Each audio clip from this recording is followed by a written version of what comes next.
Ready. আসসালামু আলাইকুম জিসান ভাই। আসসালাম ভাই। আজকে আল্লাহর অশেষ রহমত, আপনার প্রচেষ্টা, আপনার যে দিক নির্দেশনা, ওইটার মাধ্যমে তো থিওরিতে পাশ করলাম। তো এখন আমরা তো গুইদা কয়েকটা করছি, কিন্তু আসলে ওইভাবে বুঝি নাই। যদি গুইদাটা পরীক্ষা কিভাবে পাশ করতে পারি এবং গুইদার যে কিছু টিপস আছে গাড়ি চালানোর, এগুলা যদি একটু আমাদেরকে দেখাই দিতেন বা আমাদের দেখাই দিতেন, তাহলে ওই সম্বন্ধে কিছু বললে আর কি ভালোই। তো যে গুইদাটা আসলে কিভাবে সুপিরিয়র করা যায় আর কি, গুইদা পরীক্ষা কিভাবে পাশ করা যায়। আসসালামু আলাইকুম সবাইকে। জাকির হোসেন জিসান, শিক্ষক ও পরিচালক, জিসান বাংলা প্রাথমিক অনলাইন স্কুল। আলহামদুলিল্লাহ, আজকে আমি আছি সজীব ভাইয়ের বাসায়। সজীব ভাইয়ের এখানে তো সজীব ভাই কিছুদিন আগে পাতেন্দে থিওরি পরীক্ষা পাশ করছেন, এখন তিনি ড্রাইভিং করতেছেন, শিখতেছেন। তো ভাইয়ের প্রশ্ন হচ্ছে যে ভাই ড্রাইভিং স্কুলে করতেছি, বাট পরীক্ষার জন্য আসলে কীভাবে প্রস্তুতি নিতে হবে, বা অনেক কিছুই আছে আমরা বাঙালিরা বুঝি না। ইতালিয়ানদের ড্রাইভিং কৌশল, ওরা যে বিষয়গুলো বলে ড্রাইভিং করার সময় এগুলো বুঝে উঠতে পারি না। তো আসলে এটা সত্য, ইতালিয়ানরা মনে করে আমরা বাঙালিরা ড্রাইভিং জানি, বা আমরা জানি না কেন, ওদের প্রশ্ন জানি না কেন। অ্যাকচুয়ালি আমরা আসলে যারা বাঙালি ম্যাক্সিমাম মানুষই কিন্তু গাড়ি থেকে অনেক দূরে, কারণ আমাদের গাড়ি অ্যাফোর্ড করার মতো সুযোগ বাংলাদেশেও নাই, এখানেও নাই। আর সচরাচর আমাদের আশেপাশে কারো গাড়ি থাকে না, এই জন্য আমরা অনেক কিছু আসলে জানি না। ইতালিয়ান অনেক কিছু না বলতে জানে। তো যাই হোক, পাতেন্দে পরীক্ষার জন্য আমাদেরকে প্রস্তুতি নিতে হবে যেন আমরা পরীক্ষায় সহজে পাস করতে পারি এবং বাস্তব জীবনে ওই নিয়মগুলো পালন করতে পারি। আপনারা যারা স্টুডেন্ট, তাদের জন্য প্রথম যে কাজটা করণীয় সেটা হচ্ছে গাড়ি চালানোর জন্য আপনাকে অবশ্যই যেটা করতে হবে, যেমন ধরেন আপনি গাড়ি সিটে বসবেন। তো গাড়ি সিটে বসার পরে আপনার কাজ হলো গাড়ির এই চেয়ারটা ঠিক করা। গাড়ি সিটে বসার পরে চেয়ার সামনে আর পিছনে নেওয়া যায়, কারণ একজন মানুষ কতটুকু লম্বা আর কতটুকু খাটো এটা ডিপেন্ড করে তার উপরে। তো সেই হিসাব করে চেয়ার ঠিক করতে হবে, এটা প্রথম কাজ। গাড়ি চালাইতে ভালো করে পারবেন তখনই যখন আপনি চেয়ার ঠিক করছেন, এটার উপর নির্ভর করে অনেক কিছু। তারপরে আপনার ফ্রেনও আপনি এটা মানে এখানে বসে কি আপনি চাপ দিতে পারেন কিনা বা এটা লাগুর পান কিনা সেটাও আপনাকে দেখতে হবে। জন্য চেয়ার আরো সামনে নিতে হবে, যেটা আমি একটু শর্ট। এই ওকে, এখন আমার কাছে কমোদ হয়েছে। এটা হলো প্রথম ঠিক করার বিষয়। দ্বিতীয় ঠিক করার বিষয় হচ্ছে এই যে সিট, এই সিট ভাঙা যায়। এখন সিট যদি এরকম করে কেউ রেখে যায়, আপনি এরকম করে গাড়ি চালাবেন না, আপনাকে সেটা আপনার মাপ মতো ঠিক করে নিতে হবে। আর অতিরিক্ত এরকম করা যাবে না, এরকম করে গাড়ি চালানো যাবে না। এইটা হলো প্রাথমিক ধাপ। আপনার মতো করে যেভাবে আরাম লাগে ওইভাবে নিবেন। নেওয়ার পরে আপনার কাজ হলো এই যে পর্যায়স্থা, এই পর্যায়স্থা ঠিক করা যায়। এই পর্যায়স্থার বাটন এখানে আছে, এটা ওটা নিচে করা যায়, ওটা নিচে করে নেবেন। উপরে ওটা নিচে নামান যায়, ঠিক করে নিতে হবে। যদি শিখ থাকে এটা দরকার না ঠিক করার। এরপরে কাজ হলো আপনি যেখানে বসছেন এখানে বৈশা আগে চাবিটাকে এখানে ঢুকানোর পরে লুকিং গ্লাসে হাত দেওয়া। এই লুকিং গ্লাস আপনার ম্যাজিস্ট্রেট যখন পরীক্ষা নেয় তখন চাইলে কিন্তু এরকম করে ভেঙে দিতে পারে। আপনি এই লুকিং গ্লাস ঠিক না করে গাড়ি চালাতেছেন, আপনি পরীক্ষা ফেল, তখন আপনাকে মনে করতে হবে এটা ঠিক করে নেওয়া উচিত। আপনি এখান থেকে ঠিক করবেন এমনভাবে যেন আপনি দেখতে পান পিছনে, ভালো মতো দেখতে পান। এরপরে এই যে লুকিং গ্লাস ওইটা ঠিক করা, ওটা ঠিক করা যে আপনি আপনার গাড়ি এবং পিছনের গাড়িও দেখতে পান, এইভাবে আপনাকে ঠিক করে নিতে হবে। ওই পাশেটা ঠিক করা। এরপরে কাজ হলো যে আপনার সব ঠিক। তারপর আপনি গাড়ির মোটর স্টার্ট দিবেন। যেমন এখানে একবার চাপ দিলে আপনার কারেন্ট আসবে। কারেন্ট আসলে দেখাবে যে গাড়িতে কয়টা অপশন চালু আছে, কয়টা অপশন নাই।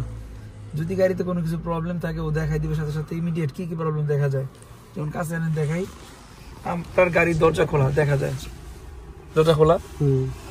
আপনার গাড়ির মোবিলের প্রেসার নাই, বাসছো দেখাইতেছে। আপনার গাড়ির টায়ারের সমস্যা আছে দেখাইতেছে। আপনার গাড়ি ব্রেক চালু করা আছে, হ্যান্ড ব্রেক চালু করা আছে দেখাইতেছে। আপনার গাড়ি ব্যাটারিতে চার্জ নেয় না দেখাইতেছে।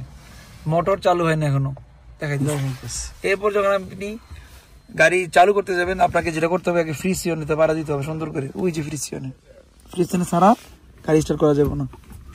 পাড়া দিয়া তারপরে স্টার্ট দেওয়া। এরপরে কাজ হলো আপনি পার্টিটা করবেন, তার আগে আপনার যেটা করতে হবে এদিকে তাকাইতে হবে। এই যে হ্যান্ড ব্রেক নামাইতে হবে। এখন গিয়ার কততে আছে আপনি জানেন না, আপনি চালান নাই, কেউ অন্য একটু চালাইছে। আপনি গিয়ারটাকে কনফার্ম করবেন এক, অথবা যদি ইলেকট্রো মার্শাল দিতে হয় তাহলে ইলেকট্রো মার্শাল দিয়ে গাড়ি স্টার্ট দিতে হইব। এগুলো হচ্ছে প্রাথমিক কাজ। এরপরে গাড়ি চালু করার সময় ইন্ডিকেটর ব্যবহার করা, আমি বের হবো ডানে বামে যাবো, ইন্ডিকেটর ব্যবহার করা, তারপর লুকিং গ্লাস দেখা, তারপরে দেখা পিছনে কেউ আসেনি, এই কাজগুলো আপনাকে করতে হবে। জানেন পাতেন্দ্র পরীক্ষাতে গাড়ি সবাই চালাতে পারে, গাড়ি চালাতে পারে এমন কোনো মানুষ নেই। প্রবলেম হচ্ছে এই কাজগুলো ঠিক মতো না করতে পারলে পরীক্ষা ফেল। মানে এটা আপনার কাছে মনে হতে বাইরে কি বলেন, এটা কোনো কাজ হলো, এটা কোনো ব্যাপার হলো, এটাই ব্যাপার। যে ম্যাজিস্ট্রেট সে আপনার এটাই দেখবে। দেখেন একটা মানুষকে যদি আপনি বিবেচনা করেন যে মানুষটা কেমন, সবার আগে তার ব্যবহার আচরণ দেখবেন, যে মানুষটা আসলে কথা বলে কেমনি, তারপরে তার সাথে মিশলে আপনি জানবেন যে মানুষটা আসলে খারাপ না ভালো। কিন্তু প্রথম তার ব্যবহারটা মানুষ দেখে। তো আপনি যখন গাড়ি চালাতে যাবেন, গাড়ি চালানোর একটা আদব আছে। আপনি স্টিয়ারিং ধরতে পারেন না, আপনি যেভাবে ধরে গাড়ি চালান আপনার ফিল করে দিবে, আপনি এভাবে ধরে ফিল করে দিবে, আপনার ধরতে হবে এখানে 2 হাতে স্টিয়ারিং ধরে ঘুরে দিবে। অনেক স্টিয়ারিং ধরে এরকম করে এরকম করে ধরে কইবো না।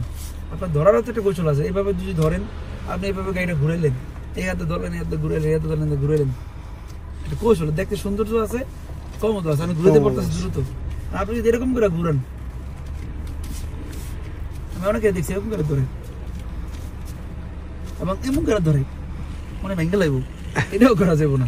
এটা সুন্দর একটা কৌশল আছে। দেখেন আমি যে ঘুরে দিলাম, এমনি ঘুরাতে পারি, কিন্তু এক হাতে ঘুরানো যাবে না কখনোই ম্যাজিস্ট্রেটের সামনে। আপনি যখন স্টিয়ারিং ধরবেন তখন সুন্দর করে এক হাত থাকবে, এক হাত ধরবে, এভাবে ঘুরাইবেন।